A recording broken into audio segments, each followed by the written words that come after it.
अस्सलामुअलैकुम। खूबसूरत सा आप लोगों ने टेस्ट देखा। क्वेश्चन 2 आया है।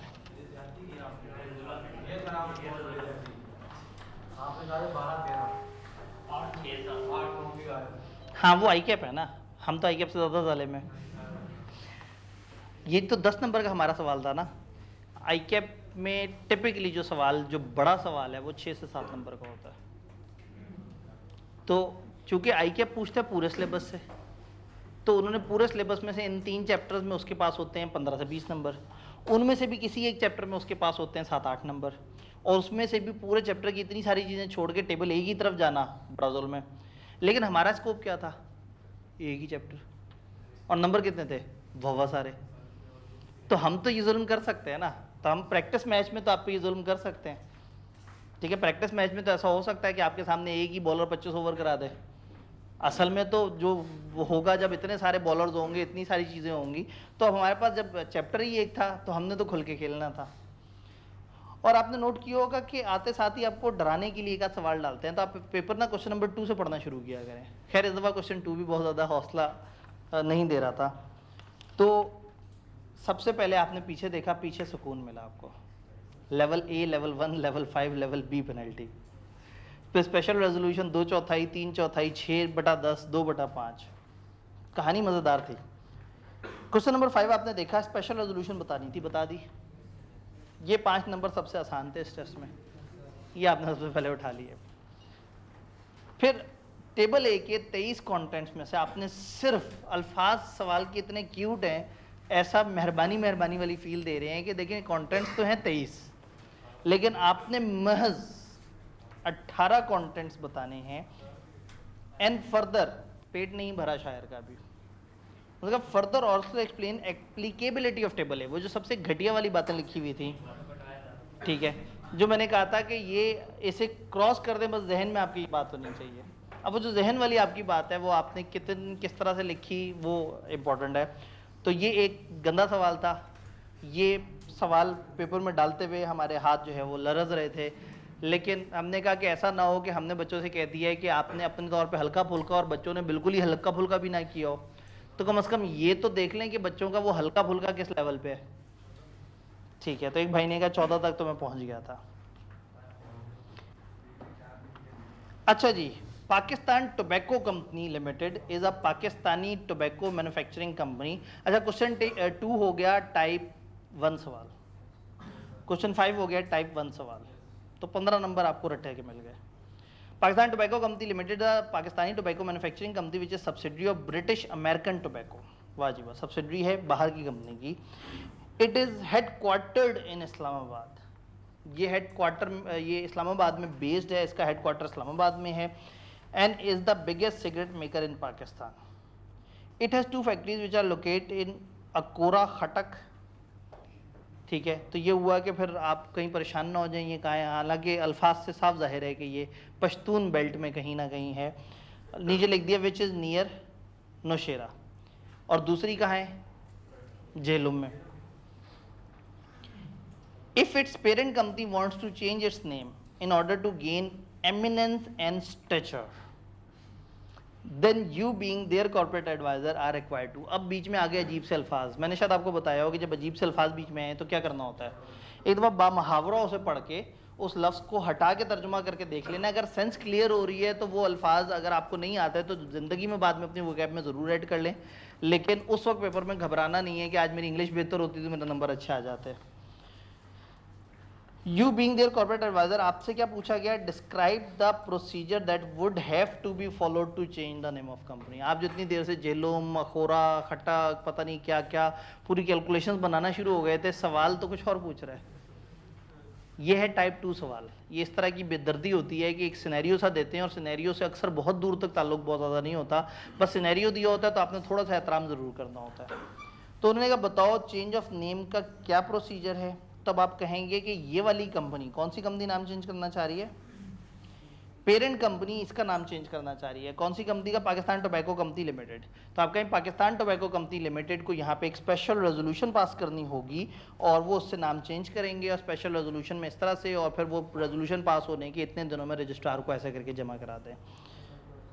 दूसरा, describe the condition which the company would be required to comply with after the change of its name. अच्छा, सवाल ने कहीं से हिंट नहीं दिया कि नाम में गलती है और गलती ठीक करना चाह रहे हैं।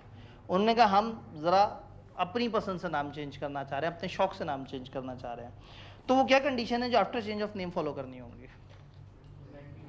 90 डेज तक के लिए डिस्प्ले करना होगा, नया सर्टिफिकेट ऑफ इनकॉर्पोरेशन लेना होगा, उस पर इफेक्ट आ रहा होगा, पुराने लीगल केसेस और वो सारा कुछ नए नाम पे शिफ्ट हो जाएंगे, वो सारी बातें उठा के छाप देनी थी। तो ये 9 नंबर का सवाल, जिसने जो सिनेरियो में लोकेशंस फैक्ट्री की दी हुई है उनसे उसका कोई ताल्लुक नहीं था। अब स्पेशल रेजोल्यूशन और उसको जमा करा दें, अगर आपको डर लग रहा है, आप कह रहे हैं 9 नंबर का सवाल है और 9 नंबर पूरे होते लग नहीं रहे जितनी बातें हैं इसमें। पहली बात ये है कि आपने थोड़ा सा रिलेट करना था, तो एक आध नंबर तो ये पाकिस्तान टोबैको कंपनी के नाम से सवाल शुरू करने का था। 8 नंबर के कुछ हिस्से थे, तो 4 से 5 नंबर आप एक्सपेक्ट कर सकते हैं कि वो नेम चेंज के आफ्टर इफेक्ट्स का। 3 नंबर आप एक्सपेक्ट कर लें कि वो इस प्रोसेस का। ये प्रोसेस भी है कि स्पेशल रेजोल्यूशन पास करें, स्पेशल रेजोल्यूशन फिर रजिस्ट्रार को जमा कराएं, उससे अप्रूवल ले लें और इतने दिनों में जमा करा दें, तो आपका नाम चेंज होगा, आपको एक नया सर्टिफिकेट ऑफ इनकॉर्पोरेशन मिल जाएगा। तो अगेन, अगर दिल घबरा रहा है तो लिख देने में कोई हर्ज नहीं। पता नहीं एग्जामिनर क्या सोच के बैठा हुआ है, पता नहीं 9 नंबर का सवाल देने के बाद वो सोच रहा है कि बच्चा तो इधर आग लगा देगा। तो इसलिए जिसने नहीं लिखा उसका भी भला, जिसने लिख दिया उसका भी भला। एग्जामिनर पता नहीं क्या सोच रहा है। अगर डर लगे और आपको आता हो तो मशवरा क्या है? लिख देना चाहिए, अपने आप को सिक्योर रख के चलें, क्योंकि एग्जामिनर के दिमाग में कुछ भी हो सकता है जी। फिर आते हैं क्वेश्चन नंबर 1 की तरफ। जमाली ग्रुप ऑफ कंपनीज है और उसकी subsidiaries Jamali perfume private limited. तो ये 2 कंपनी हैं, जमाली ग्रुप लिमिटेड और उसकी subsidiary Jamali perfume private limited, JPPL और JGL, have decided in their respective board meeting to shift their registered office to Model Town Q Block Lahore. उन्होंने सोचा कि मॉडल टाउन Q ब्लॉक में शिफ्ट हो जाते हैं, लाहौर अपने रजिस्टर्ड ऑफिस को मूव कर लेते हैं। प्रेजेंट एड्रेस कहाँ है? Jamali group limited garden town Shershah block में होती है और Jamali perfume private limited 2nd floor modern avenue Quetta में होती है। एक कोयटा से लाहौर आ रही है और एक लाहौर से लाहौर आ रही है। You are required to list the procedure to be followed by each company for shifting its registered office as specified under provision of Companies Act 2010। दोनों का प्रोसीजर फर्क है। जो लाहौर से लाहौर जा रही है कुछ भी नहीं करना, 15 दिनों के अंदर अंदर चेंज के रजिस्ट्रार को बता देना है। अगर शहर बदल रहा होता तो स्पेशल रेजोल्यूशन पास करते हैं, इधर तो शहर भी नहीं बदल रहा, तो सिंपली बस 15 दिन में बता दें, कहानी ख़त्म। और जो दूसरा वाला है पूरा बड़ा वाला प्रोसेस कि स्पेशल रेजोल्यूशन होगी, फिर वो SCCP, फिर SCCP का आपने लंबा वो चौड़ा वो देखा है कि वो देखेंगे, पूछेंगे, फलाना होगा, ये होगा, फिर SCCP नोटिस भेजेगा, आपको भी भेजेगा, रजिस्ट्रार को भी भेजेगा, फिर आप जो नोटिस मिला आप वो रजिस्ट्रार को भेजेंगे, फिर वो शिफ्ट होगा, फिर आपके डॉक्यूमेंट्स उठा के नई जगह पे शिफ्ट हो रहे होंगे। वो लंबी चौड़ी सारी कार्रवाई है, वो यहाँ पे लिखनी थी। तो एक जगह पे सूबा चेंज हो रहा था और एक जगह सूबा चेंज नहीं हो रहा था। तो सवाल का असल मकसद ये जानना था कि आपको ये बात अच्छी तरह से समझ आई है या नहीं आई। तो था ये भी टाइप 2 सवाल। हाँ, अब अगेन सवाल उन्होंने कहा था कि बताएं हर कंपनी क्या प्रोसेस फॉलो करेगी। तो आप कंपनी का नाम लिखते हैं, आप कहते हैं ये वाली कंपनी ने सिर्फ 15 दिन के अंदर अंदर ये चीज़ जमा करानी है। ये वाली company should have to follow the following process. तो कंपनियों का नाम लिख के आपने उसको स्टार्ट करना है, क्योंकि टाइप 2 सवाल में हम थोड़ी सी रिस्पेक्ट ज़रूर करते हैं कि उन्होंने सिचुएशन बनाई है। टेक्निकली उन्होंने सिर्फ ये पूछा है कि रजिस्टर ऑफिस क्लॉज चेंज कैसे होती है। तो यहाँ सिचुएशन के साथ वो बी लॉ वाली लड़ाई नहीं है यहाँ पे कि वो लॉ ये कहता है फिर सिचुएशन में ऐसा हो रहा है तो मेरा जवाब हाँ है या ना। ये ओपिनियन वाला सवाल नहीं है। मैंने आपको बताया कि सी लॉ में ज़्यादा टाइप 2 सवाल आते हैं, बस सवाल समझना मेन इंपॉर्टेंट बात होती है। आप देखें क्वेश्चन 3 भी और क्वेश्चन 1 भी, ये टाइप 2 सवाल थे। ये टाइप 2 वाली बातें समझ आ रही है ना। अगर किसी की मिस हो गई हैं तो जो 2nd ट्यूसडे आया था हमारे सिलेबस का, जब हमारी क्लासेस शुरू हुई थी, तो जो 2nd ट्यूसडे था गालबन कौन सी तारीख को था? 10 अक्टूबर थी शायद, 10 या 11 अक्टूबर थी। तो उसको हमने, अक्टूबर थी, अभी बस इतना सा टाइम हुआ है, हम तीसरा चैप्टर खत्म करने वाले हैं। ओए होए, ठीक है। अच्छा जी, तो उस दिन हम लोगों ने डिस्कशन की थी, वो वाला लेक्चर जरूर सुन लिया जाए। अब आते हैं क्वेश्चन नंबर 4 की तरफ। सफाई mills limited is being proposed to be registered to carry on business involving manufacture and sale of soap, washing powder and shampoo products। एक कंपनी जिसका नाम है सफाई, वो साबुन, वॉशिंग पाउडर और शैम्पू टाइप की प्रोडक्ट्स बेचने का उसका प्लान है। The extract from financial projection are, जो प्रोजेक्शन आप बना रहे हैं, क्योंकि अभी तो कंपनी नहीं बनी, जो आप सोच रहे हैं कि लाइकली आपके क्या बिजनेस हो सकते हैं, business estimated assets and production of all three items valued in rupees millions are as follows: soap 500 million, washing powder 300 million और shampoo 100 million। soap, washing powder और shampoo 500 मिलियन, 300 मिलियन और 100 million, ये क्या है इनके एसेट्स का estimate है। फिर रेवेन्यू का एस्टिमेट दिया हुआ था, ओए इतना हैवी है, सोचने की ज़रूरत ही नहीं है। 2200, 4500, 800। क्या है प्रिंसिपल लाइन ऑफ बिजनेस? साफ नजर आ रहा है, इधर का हाईएस्ट और इधर का हाईएस्ट, इन दोनों में से रेवेन्यू वाला। तो washing powder, SML has approached you with a heavy consultancy fee। आपको बहुत ज़्यादा महंगे दामों आपसे कंसल्टेंसी मांग रही जा रही है। As they are confused about what should be the principal line of business to be added in memorandum and why, show calculations। तो इसका मतलब ये जो हमारी बात हुई है, ये आपने बकायदा कागज़ पे डालनी है और कहना है कि एसेट्स में हाईएस्ट जो सोप के एसेट्स हैं और रेवेन्यू में जो हाईएस्ट हैं वॉशिंग पाउडर के हैं। अगर इन दोनों का हम आपस में कंपेयर करें तो जो रेवेन्यू है वो बड़ी अमाउंट है। देयरफॉर वॉशिंग पाउडर हमारी प्रिंसिपल लाइन ऑफ बिजनेस है। Further you are also required to guide them details every subscriber has to provide in memorandum. अभी मजाक की है कि ऊपर पूरी सिचुएशन दी और नीचे बस ये कहा कि ज़रा बताओ कि मेमोरेंडम में हर सब्सक्राइबर क्या डिटेल देता है, क्या डिटेल देता है, नेम, ऑक्यूपेशन, NIC, वो सारी चीज़ें। तो ये एक बड़ी बेसिक सा, तो टेक्निकली 3 नंबर के लिए थोड़ा सा उन्होंने आपसे कैलकुलेशन करवाई। तो ये था एक मज़े का सवाल। तो इस टेस्ट में 45 में से आपके नंबर कितने आने चाहिए? 40, 35? चलें, किसका टेस्ट था ये? जी, हमने जितना पढ़ा अभी तक उसमें कोई सवाल, ये सैंडल भाई जो है ना मुझे तंग ही करेंगे, ऐसे कर लेते हैं, उम्मीद है बंद रहेगा, पुराने सैंडल ऐसे ही करते हैं जी। कोई कंफ्यूजन? चैप्टर 2 सारा समझ आ गया? चेंज का प्रोसेस घर जाके पढ़ा, वो सारी बात समझ आ रही है? SECP, registrar, special resolution, chapter 2 पूरा समझ आ गया? इतना तेज चलेंगे तो फिर तो आप लोग मुझे मजबूर कर रहे हैं तेज चलने पर। अच्छा, आप लोगों ने कुछ चैप्टर 5 में से भी थोड़ा सा पढ़ना था, वो देखा? उसमें मुझे बताइए कोई परेशानी? उसमें भी कोई परेशानी नहीं है? इसका मतलब आज हम चैप्टर खत्म करके अगले चैप्टर में भी एंटर हो सकते हैं? नो सर, ये भी मजाक हो गया। ठीक है, ऐसा नहीं करते, हम इतने जालिम नहीं हैं साहब।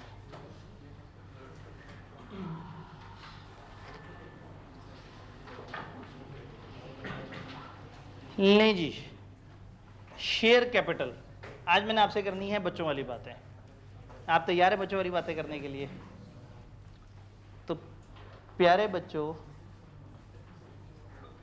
शेयर सर्टिफिकेट क्या चीज़ होती है? जिसके ऊपर लिखा होता है कि ये शेयर आपका है, यानी कि एक कागज़ का टुकड़ा जिसके ऊपर बाकायदा मेंशन होता है कि ये कंपनी है और इस कंपनी के फॉर एग्जांपल आपके पास 500 शेयर्स हैं। कंपनी का नाम, कंपनी का कैपिटल कितना है, आपका नाम जो कि शेयर्स का खरीदार है, फिर हर शेयर का अपना एक सीरियल नंबर होता है। तो वो बताएंगे कि जी शेयर नंबर 17,911 से लेके 18,000 फलाना तक के शेयर्स आपके पास हैं। हर शेयर सर्टिफिकेट का अपना एक नंबर होगा। तो शेयर सर्टिफिकेट बेसिकली एक ऐसा कागज़ है जो कि आपको ये सारी की सारी इंफॉर्मेशन प्रोवाइड कर रहा है। शेयर क्या चीज़ है? कंपनी की ओनरशिप का एक हिस्सा, ये एक एसेट है। अगर मैं कहूँ ये ट्रांसफरेबल एसेट है तो कोई गलत बात तो नहीं। तो कोई भी शख्स अगर कंपनी का मालिक बनना चाहता है तो क्या करे? शेयर खरीद ले। तो शेयर खरीदने से आप कंपनी के मालिक बन जाते हैं। अंग्रेजी में ये सारी बातें देख लें। Share is a form of movable property carrying rights and obligation. Share एक मूवेबल प्रॉपर्टी है, इसके अपने राइट्स भी हैं और इसकी अपनी ऑब्लिगेशन भी है। Transferable from one person to another. Done, मुश्किल बात नहीं है। Share must be paid in full when it is allotted to share holder. Share holder को जब शेयर मिलता है तो शेयर होल्डर ने उसके पूरे पैसे देने हैं। मैंने आपको बताया 1984 से पहले उधार का कॉन्सेप्ट होता था। अब शेयर पूरी अमाउंट जितना पेड इशूड कैपिटल होता है उतना ही पेड अप भी होता है। तो शेयर के पूरे पैसे जमा होने चाहिए। हम इतने शेयर आपको देंगे और उन शेयर्स के अगेंस्ट एम्प्लॉय ने पैसे कभी कभी पैसे देने होते हैं और कभी कभी नहीं देने होते। अगर वो पैसे दें और कम पैसे दें तो जो गैप है वो कंपनी पुट करती है, और अगर वो ज़ीरो पैसे दें तो सारे पैसे कंपनी खुद पुट करती है। कंपनी अपने ही रिजर्व में से उतनी अमाउंट माइनस करके उतने का कैपिटल इशू कर देती है। Statement of changes in equity, पता नहीं वहाँ तक आप लोग पहुँचे या नहीं पहुँचे, उसमें आपने उसको दिखाना होता है। तो टेक्निकली वो रिजर्व की मूवमेंट होती है। वो ऐसा नहीं है कि वो फ्री होते हैं, उनके अगेंस्ट भी कंसिडर किया जाता है कि इतनी अमाउंट कंपनी के अपने प्रॉफिट्स में से उठा के हमने इसके ऊपर लगाई है। तो शेयर फुल पे होने चाहिए। Every share shall be distinguished by it's distinctive number. Her share का अपना एक नंबर होगा। A certificate issued in physical form under signature of authorized officer of company as may be specified or issued in book entry form shall be the main evidence of title। Evidence क्या है? ये भाई एक share के मालिक हैं, इसका सबूत क्या है? ये कागज़ दिखाएंगे जो शेयर सर्टिफिकेट होगा फिजिकल फॉर्म पे। उसमें क्या लिखा होगा, क्या कंटेंट होंगे, किस तरह की चीज़ें होंगी, वो SEC भी बता देगा। और हो सकता है ये कहेंगे मैंने फिजिकल नहीं, मैंने ऑनलाइन शेयर में डील करना है। अगर ऑनलाइन शेयर में डील करना है तो फिर होगा ये कि ये अपना फिजिकल शेयर लेके जाएंगे एक इदारे के पास जिसका नाम है CDC, सेंट्रल डिपॉजिटरी कंपनी। उस इदारे से कहेंगे कि ये मेरा शेयर पकड़ो और इसको ऑनलाइन कन्वर्ट कर दो। वो शेयर सर्टिफिकेट अपने पास रख लेंगे, इनको इनके अकाउंट में एक एंट्री रिकॉर्ड कर देंगे कि आपके पास शेयर आ गया। ये जब अपना यूज़र नेम पासवर्ड डालेंगे वेबसाइट पे तो लिखा आ जाएगा कि आपके पास 500 शेयर या ये इतने शेयर पड़े हुए हैं।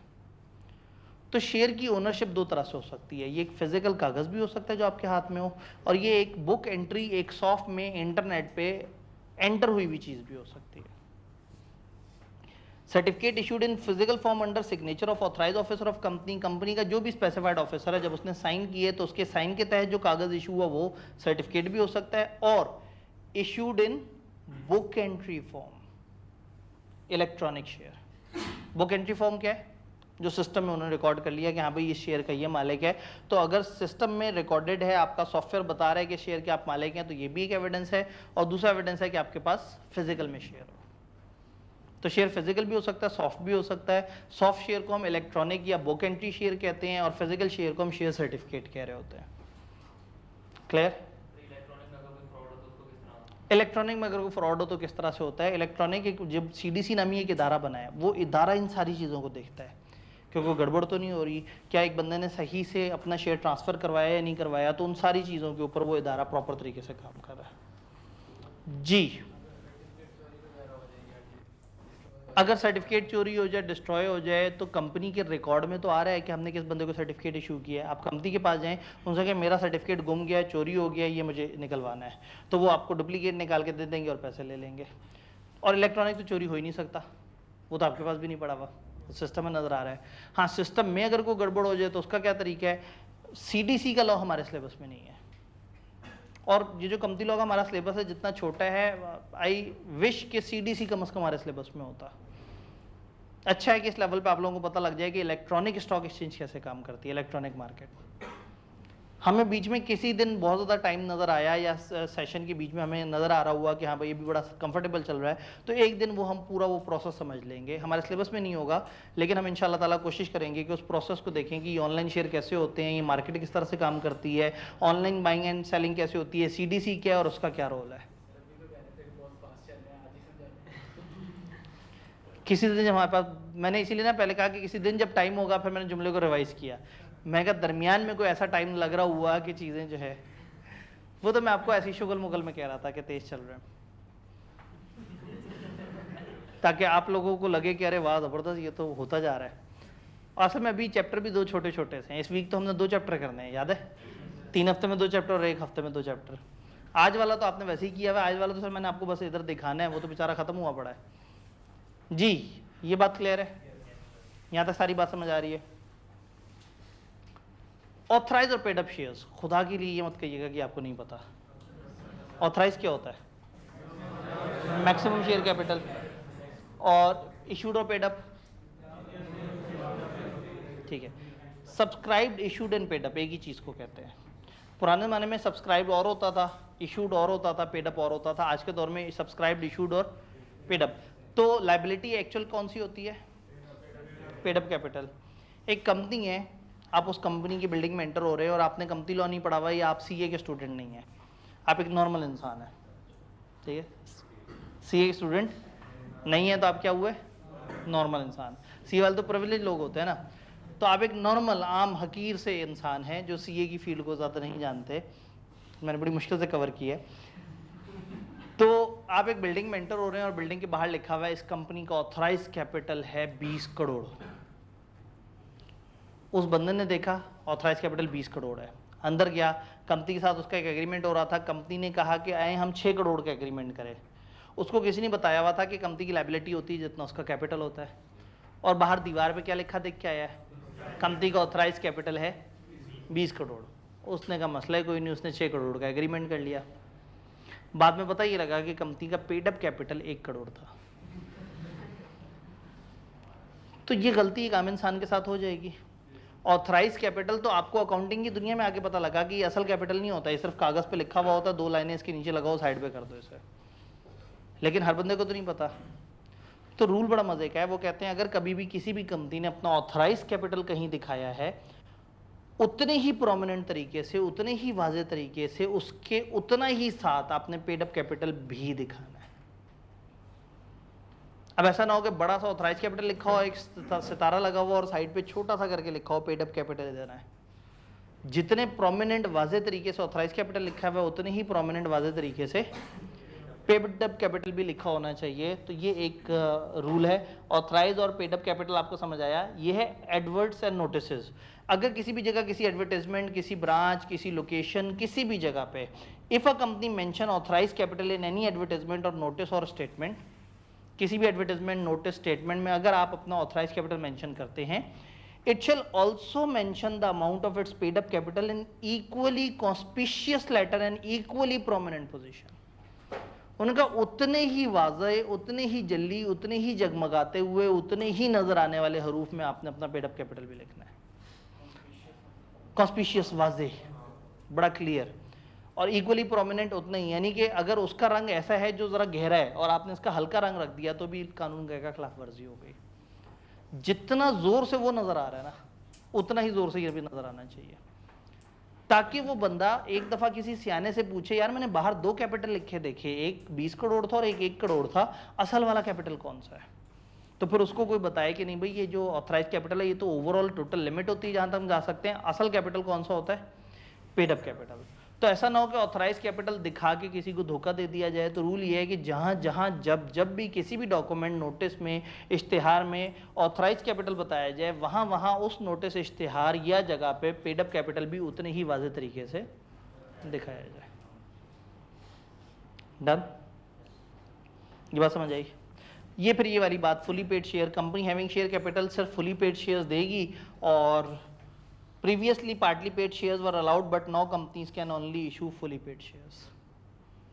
हमने अभी तक जितना पढ़ा है ना, एक ये बात नहीं पढ़ी है। पार्टली पेड शेयर्स के साथ यानी कि इंस्टॉलमेंट्स में, हाँ, यानी कि उस वक्त वो क्या करते थे कि सब्सक्राइब कर लेते थे कुछ पेमेंट करके 60-70%, और बाद में वो पैसे देते थे। पैसे ना भी दें, वाइंडिंग अप होती थी तो वो 6-7 रुपए जो कंपनी के पास है, कंपनी वहाँ तक लायबल होती थी, और वो जो 3 रुपए उन्होंने नहीं दिए होते थे।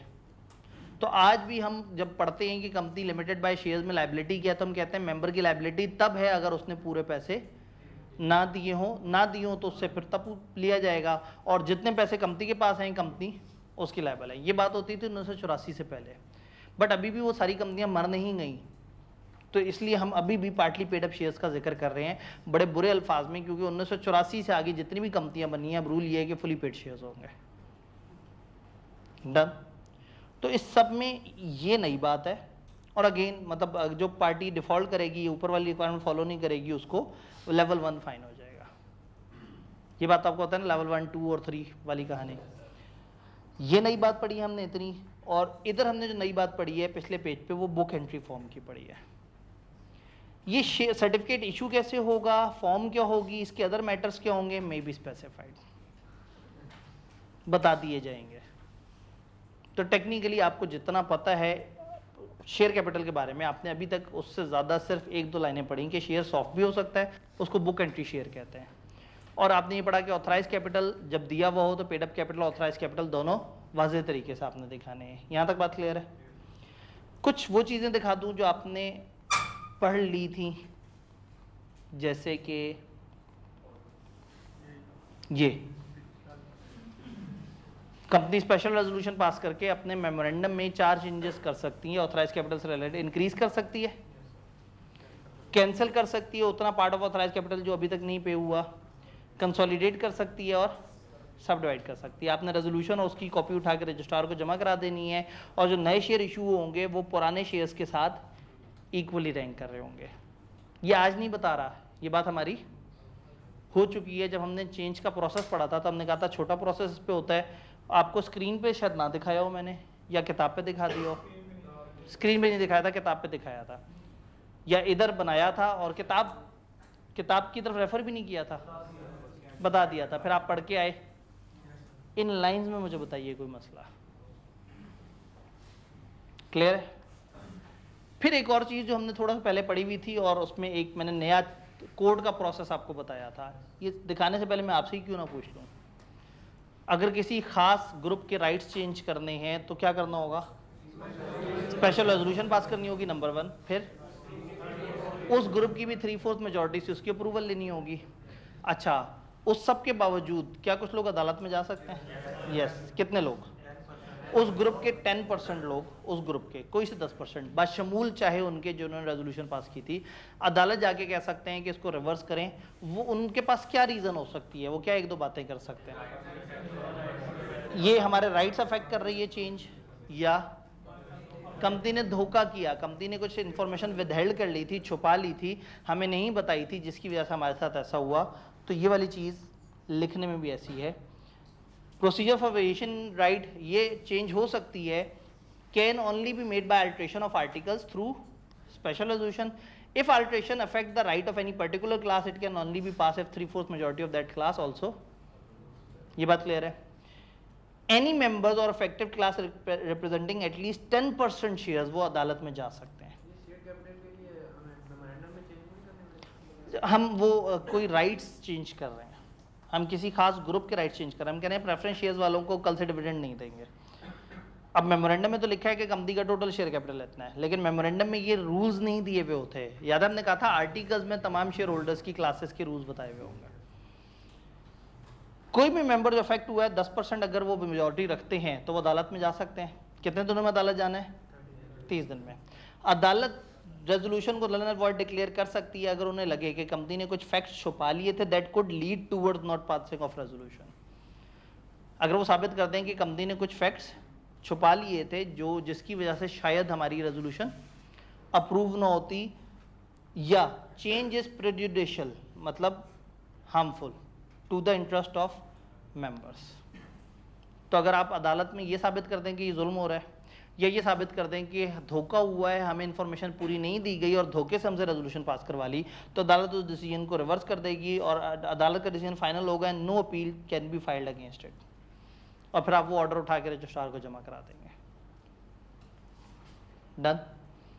इस प्रोसेस में कोई सवाल? इसमें भी कोई सवाल नहीं। कोड किसे कहते हैं? सेक्शन 6 और 7 है कंपनी लॉ का, हमारे सिलेबस में नहीं है। फॉर नॉलेज सुनना चाहें तो सुन लें। हम जिस इलाके में रजिस्टर्ड ऑफिस होता है ना, जिस सूबे, उस सूबे को लगने वाली जो हाई कोर्ट होती है वो रेलेवेंट कोर्ट होती है। हम हमेशा कंपनियों के केस में सिविल कोर्ट्स के पास नहीं जाते, छोटी कोर्ट्स के पास नहीं जाते, हम डायरेक्टली हाई कोर्ट के पास जाते हैं। तो हाई कोर्ट हमारे मामलात को देखती है, लेकिन हमारे सिलेबस में वो वाले सेक्शंस नहीं है कि हमारी कौन सी अदालत है और वो क्या करेगी। क्लियर?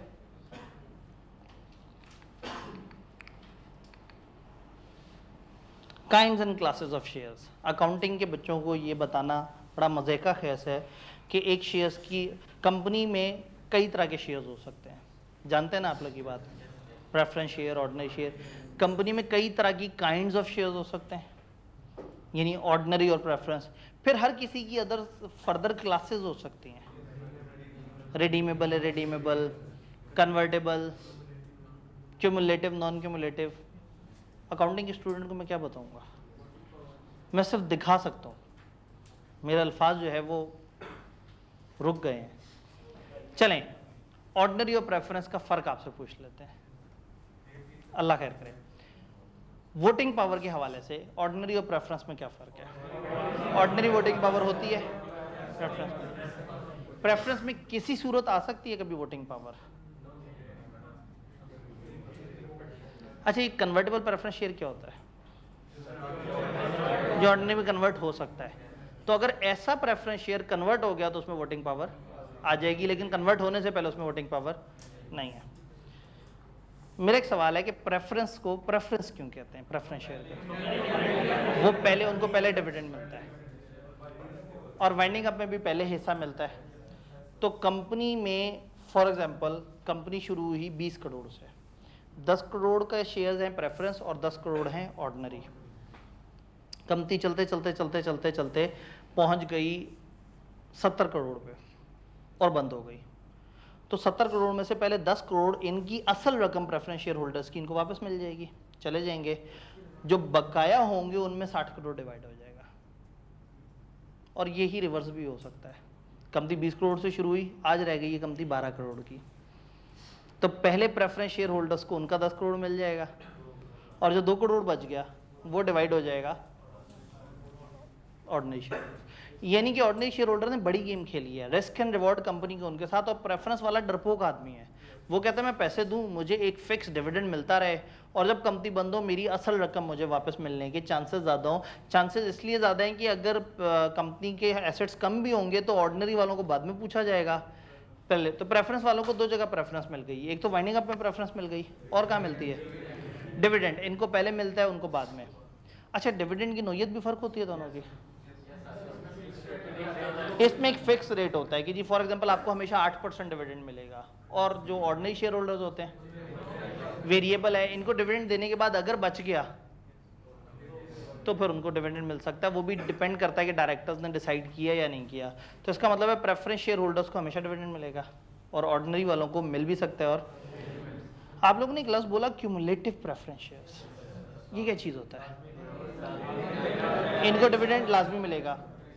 अच्छा, डिविडेंड मिलता ही प्रॉफिट में से है, अगर एक साल प्रॉफिट नहीं हुआ तो अब क्या होगा? अगले साल 2 डिविडेंड मिल जाएंगे, पिछले साल का भी, इस साल का भी। यह है क्यूमुलेटिव। तो नॉन क्यूमुलेटिव, क्या ये सारों को बातें समझ आ रही हैं? को बहुत अजीब अजीब सी नजरों से मेरी तरफ तो नहीं देख रहा जी?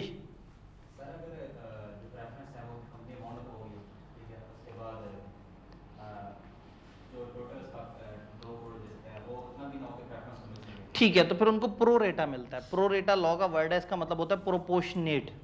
फिर जितना होता है उनको मिल जाता है। किसी ने 100 रुपये दिए तो हो सकता है उसको 70 रुपये वापस मिल रहे हो। नुकसान मतलब इनको नुकसान होने की चांसेस कम होते हैं, लेकिन अगर हालात बहुत बुरे हों तो फिर इनको भी नुकसान हो सकता है। ऑर्डिनरी शेयर इतना रिस्क क्यों लेता है? देखें आप, हाँ, आप एक इन्वेस्टर हैं और आपके पास पैसे पड़े हुए हैं। सवाल ये है कि आप प्रेफरेंस शेयर लें या ऑर्डिनरी शेयर लें। देखते हैं दोनों के फायदे क्या हैं। प्रेफरेंस शेयर में आपको कंफर्म फिक्स डिविडेंड मिलेगा और पैसा भी ऑर्डिनरी शेयर होल्डर्स की निस्बत ज़्यादा महफूज है। कंपनी बंद होती है और हल्के पे भी बंद होती है तो चांसेस हैं कि आपके पैसे रिकवर हो जाएंगे। तो जो डरपोक इन्वेस्टर है ना, वो प्रेफरेंस शेयर खरीदेगा कि मेरा पैसा भी महफूज रहे, मुझे एक फिक्स अमाउंट में डिविडेंड भी मिलता रहे और जब कंपनी बंद हो रही हो तो मेरा पैसा वापस आ जाए। ऑर्डिनरी शेयर होल्डर खेलता है लॉन्ग टर्म गेम। वो कहता है ठीक है मैं एक ऐसी कंपनी में इन्वेस्ट करूँ जिसके शेयर्स मेरे पास हो, कंपनी ग्रो कर रही हो, कल को कंपनी बंद हो तो मैंने जितने पैसे खर्चे हैं उसके 4 गुना मुझे वापस मिले। Then dividend, preference share holder को 8% डिविडेंड मिला, उसके 100 रुपए के शेयर पे उसको मिल रहा है 8 रुपए डिविडेंड, ये यूँ समझे 10 रुपए के शेयर पे उसको मिल रहा है 80 पैसे डिविडेंड। ऑर्डिनरी शेयर होल्डर को हो सकता है कि किसी साल इतना प्रॉफिट हो कि उसको पर शेयर 7 रुपए डिविडेंड मिल जाए, पर शेयर 15 रुपए डिविडेंड मिल जाए। तो ऑर्डिनरी शेयर होल्डर जो है वो कंपनी के लॉन्ग टर्म उसके साथ चल रहा होता है और देखता है कि कंपनी प्रॉफिटेबल है या नहीं। कल को वो शेयर्स बढ़ाते बढ़ाते कंपनी के अंदर वोटिंग पावर बढ़ाता है, कंपनी की डिसीजन मेकिंग में आता है। प्रेफरेंस शेयर होल्डर तो डिसीजन मेकिंग में है ही नहीं। तो प्रेफरेंस शेयर होल्डर एक एक्सटर्नल इन्वेस्टर है जिसने पैसे खर्चे हैं और बस उसको इंटरेस्ट की फॉर्म में एक तरह की बस पैसे जाते रहेंगे। कुछ लोग शुरू में डरपोक होते हैं और फिर सोचते हैं कि अगर आगे कंपनी चल पड़ी तो उस वक्त हमें दुख ना हो, वो लेते हैं कन्वर्टेबल प्रेफरेंस शेयर। शुरू में 2-3 साल सेफ खेलते हैं, जब कंपनी ग्रो करना शुरू करती है तो फिर उसको अपने शेयर को कन्वर्ट करवा लेते हैं ऑर्डिनरी शेयर में। तो अगेन ये अलग अलग इन्वेस्टर की अलग अलग प्रेफरेंस है। Ordinary share holder voting power के लिए, अपने राइट्स के लिए, कंपनी की लॉन्ग टर्म ग्रोथ के लिए, और अगेन प्रेफरेंस शेयर मार्केट में एक खास लेवल से ऊपर नहीं बिकेगा। एक 100 रुपए की चीज़ है जिस पर हर साल 8 रुपए आता है, उसकी एक डेफिनेट वर्थ रहनी है मार्केट में। और एक तरफ एक 100 रुपए की चीज़ है जो शायद 7,000 पे चली जाए, और पिछले 3-4 साल से फर्ज करें 100 रुपए की चीज़ पे 15-18, 20-20 रुपए डिविडेंड मिलता रहा है, तो शायद ये 100 रुपए की चीज़ मैं मार्केट में बेचने जाऊंगा तो मैं 150 रुपए की भी बेच सकता हूँ। तो ऑर्डिनरी शेयर्स में ट्रेडिंग ज़्यादा होती है, ऑर्डिनरी शेयर्स में गैम्बलिंग भी ज़्यादा होती है, इसमें चीज़ें ऊपर नीचे भी ज़्यादा होती हैं। जी, बातें समझ आई?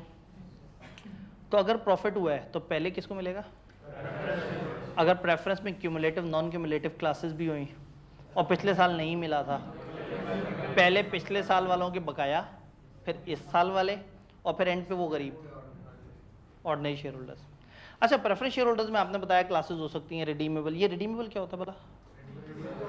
काबिले वापसी, कि वो इशू किया, कुछ अर्से बाद वो बंदा अपने वो पैसे वापस ले और कंपनी को सर्टिफिकेट वापस दे दे। कन्वर्टेबल भी आपको पता है, क्यूमुलेटिव भी आपको पता है। ये सारी कैटेगरीज कौन से शेयर्स की हैं? Preference shares. ऑर्डिनरी शेयर्स की के वो हो सकती हैं क्लासेस। ऑर्डिनरी शेयर्स में किस बेसिस पे तफरीक करें? वोटिंग पावर फर्क कर सकते हैं। ऐसा हो सकता है कि कंपनी बनाए class A, class B, class सी।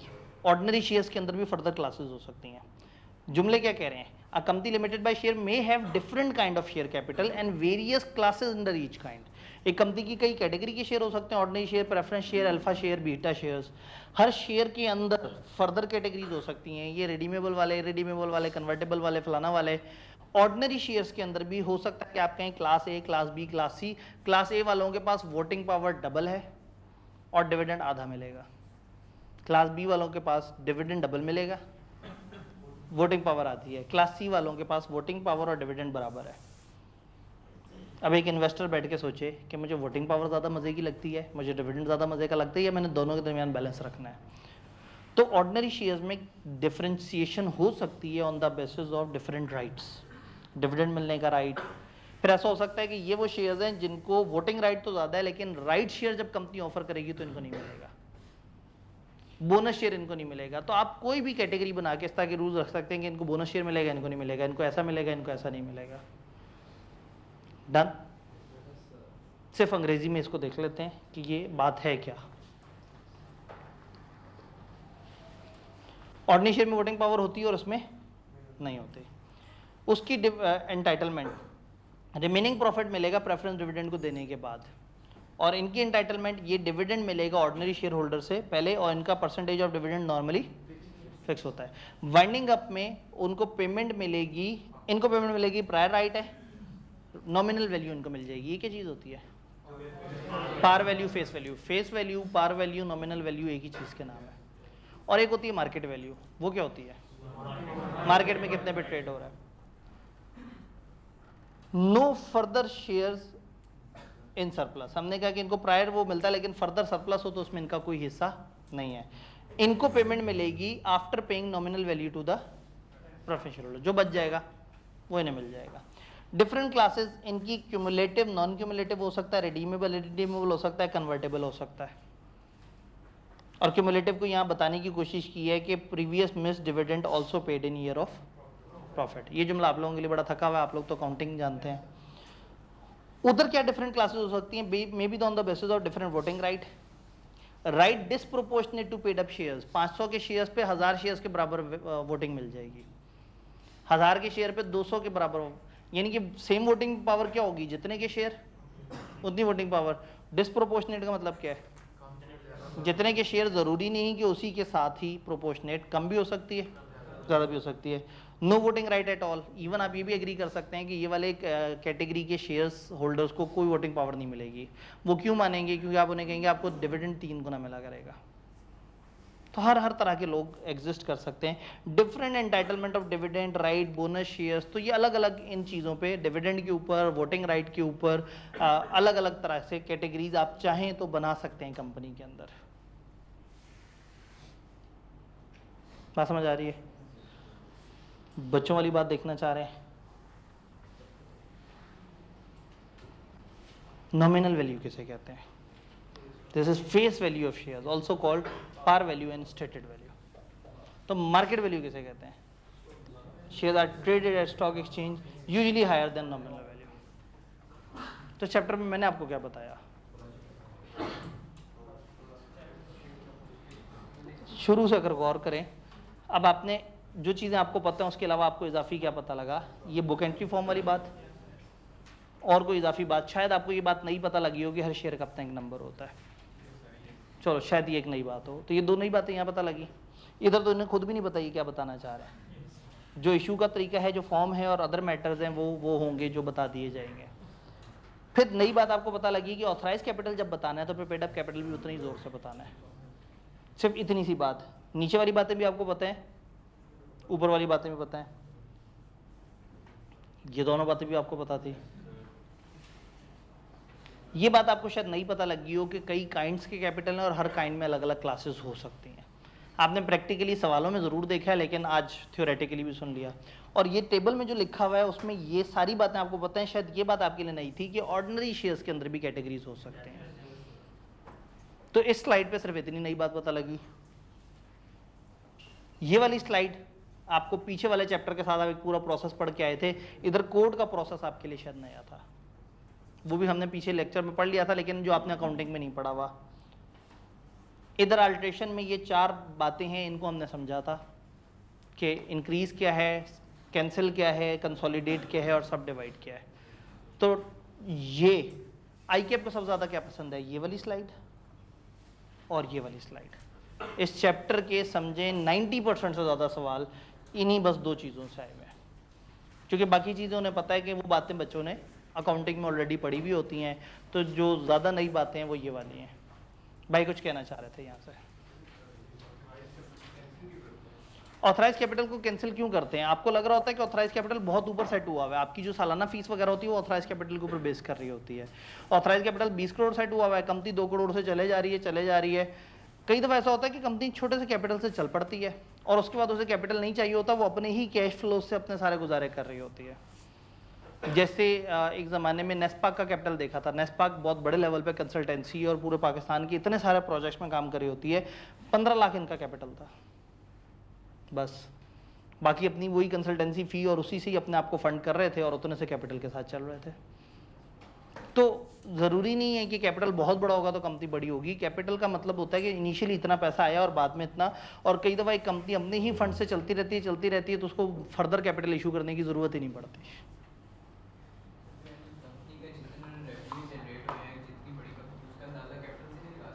उसका अंदाज़ा कैपिटल से नहीं लगा सकते, कभी भी नहीं लगा सकते, क्योंकि कैपिटल तो इनिशियली आज से शायद 25 साल पहले कितना लोगों ने पैसा इन्वेस्ट किया था। जैसे वही बात है ना कि आईकेप कितना जनरेट करता होगा रिसीट्स या इस तरह से, हम इसका अंदाज़ा आईकेप के कैपिटल से नहीं लगा सकते, क्योंकि आईकेप का कैपिटल ही नहीं है। आप देखें ज़ीरो कैपिटल के साथ एक इदारा जो है उसका जो सरप्लस है वो 1 बिलियन से ऊपर है, उसके एसेट्स हैं अच्छे खासे। तो कैपिटल का कोई बहुत ज़्यादा डायरेक्ट कनेक्शन नहीं है कंपनी के साथ। वो कैपिटल एक इनिशियल बस कैश का फ्लो है। अक्सर कंपनियां लोन से फंडेड होती हैं और वो लोन के ऊपर ही सारा काम कर रहे होते हैं। उनकी गियरिंग काफ़ी ज़्यादा होती है। पता नहीं ये लफ्ज़ आप लोग, हाँ रेशोज़ वगैरह में आपने पढ़ा होगा, अदरवाइज एमएफए के अंदर ज़रा थोड़ा सा आगे जाके गियरिंग के ऊपर बात होती है। कोई कन्फ्यूजन यहाँ तक? कहीं खुदा ना खासा आपके जहन में ये तो नहीं आ रहा कि हमने एक चैप्टर पढ़ा है? हमने एक चैप्टर के कुछ नई बातें देखी हैं। तो ये चैप्टर नंबर 5 जो कि बड़ा आसान सा मज़ेदार सा है, को बहुत ज़्यादा साइंस नहीं है, लेकिन आई कैप अगर तकलीफ़ देना चाहे तो वो सवाल काफ़ी तकलीफ़ दे बना सकता है। तो आपने बस समझना है, इसको देखना है, और जो भी चैप्टर ख़त्म होता है उसके बाद उसके पास पेपर देखने होते हैं। नहीं तो सैटरडे को तो आपको वीडियो मिल जाती है पास पेपर वाली। तो इस सैटरडे आपको 2 पास पेपर्स की वीडियोस मिलेंगी, चैप्टर 5 की और चैप्टर 9 की। ठीक है जी। तो बस फिर मेरे ख्याल में फिर क्यों तक चैप्टर 2 को क्या हुआ? शाबाश, भाई ने बड़ी अच्छी बात की, बड़े अच्छे टाइम पे आज हमारे पास टाइम था। वो लोग जिनके चेहरे पे मुस्कुराहट आ गई थी जल्दी निकलने वाली, एक जुमला लिखा हुआ था चैप्टर 2 में, बोरोइंग पावर्स। मेमोरेंडम जो है ना, मेमोरेंडम के अंदर ये लिखने की जरूरत नहीं है। जहां आप कहते हैं ना प्रिंसिपल लाइन ऑफ बिजनेस, हम ये काम कर सकते हैं, ये काम कर सकते हैं, वहां ये लिखने की जरूरत नहीं है कि हम लोन भी ले सकते हैं। हर कंपनी का बुनियादी और पैदाइशी हक है कि वो लोन ले सकती है। हर कंपनी का बुनियादी और पैदाइशी हक है कि वो लोन ले सकती है। तो अगर आप लोन लेने जाएं तो वो ये आपसे नहीं कहेंगे कि दिखाओ तुम्हारे मेमोरेंडम में कहाँ लिखा है तुम लोन ले सकते हो, दिखाओ तुम्हारे आर्टिकल्स में कहाँ लिखा है लोन ले सकते हो। हम कहेंगे कि every company has an implied power to borrow. हर कंपनी के पास एक इम्प्लाइड पावर है कि वो बोरो कर सकती है। उसकी मेमोरेंडम में ऐसा कुछ लिखा होने की शर्त नहीं है। हाँ, एक हो सकता है आर्टिकल्स में लिमिट लिखी हो सकती है कि 2 करोड़ से ऊपर लोन नहीं लेंगे। ये लिमिट लिखी हो सकती है कि 5 करोड़ से ऊपर का लोन होगा तो डायरेक्टर्स अप्रूव करेंगे। लेकिन किसी कंपनी को हम लोन लेने से रोक नहीं सकते ये कह के कि दिखाओ तुम्हारे मेमोरेंडम आर्टिकल्स में कहाँ लिखा है तुम लोन ले सकते हो। लिखा हो या ना लिखा हो, हर कंपनी के पास बुनियादी हक है कि वो लोन ले सकती है। और लोन किस किस फॉर्म में ले सकते हैं आप? एक लोन होता है जो कि बुलेट लोन होता है, बैंक वाले आपको इकट्ठे पैसे दे देते हैं। लोगों से बॉन्ड्स की फॉर्म में। फिर आप लोग अगर अकाउंटिंग पढ़ के बैठे हैं तो डिबेंचर जैसी बात भी आपको पता होगी, डिबेंचर्स फॉर्म में भी आप लोगों से लोन लेते हैं। इस्लामिक इंस्ट्रूमेंट इशू करके भी लोन ले लेते हैं। नॉट ऐसी सिक्योरिटीज इशू करते हैं which are not based on interest. आप उनसे कहते हैं मुदारबा सर्टिफिकेट पकड़ो, हमें पैसे दे दो, ये मुराबा सर्टिफिकेट। तो कभी कभी आप not based on interest securities issue करते हैं, कभी डिबेंचर से पैसे लेते हैं, कभी लोन से पैसे लेते हैं। इनमें से किसी भी फॉर्म से पैसे लेना हमेशा अलाउड है। यानी आप अपने मेमोरेंडम में ये पावर रखें या ना रखें, इट शैल बी डीम्ड कि आपका मेमोरेंडम आपको ये इजाजत देता है कि आप लोन ले सकते हैं। ये एक जुमला है जो चैप्टर 2 का हमारा मिस हो गया था। वो जुमला मैं आपको स्क्रीन पे दिखा भी देता हूँ लगे हाथों।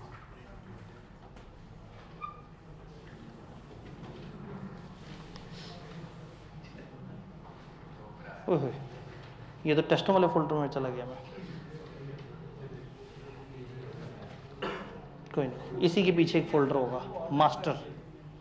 मास्टर में सीलो, सीलो में स्लाइड्स, स्लाइड में चैप्टर 2।